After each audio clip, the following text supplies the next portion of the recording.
বেতনের 20% বাড়ি ভাড়া এবং 1500 টাকা চিকিৎসা ভাতা বৃদ্ধির দাবিতে আন্দোলনরত এমপিওভুক্ত শিক্ষকরা গতকাল হাইকোর্ট মোড়ে অবস্থান শেষে মিছিল সহকারে তারা ফের ফিরে যান কেন্দ্রীয় শহীদ মিনারে।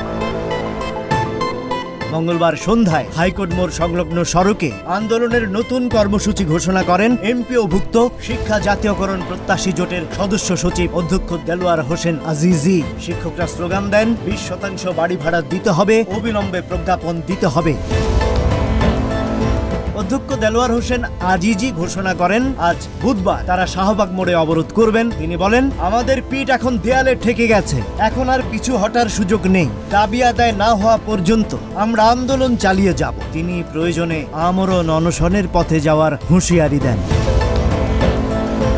আন্দোলনের এই ঘোষণায় আজ রাজধানীর অন্যতম গুরুত্বপূর্ণ মোড় শাহবাগে তীব্র যানজটের সৃষ্টি হতে পারে। শিক্ষকদের দাবি, তাদের এই ন্যায্য দাবি পূরণ না হওয়া পর্যন্ত তারা মাঠ ছাড়বেন না। পরিস্থিতি কোন দিকে গড়ায় সেদিকেই এখন নজর সবার। Rajib Raihan, news flash 71।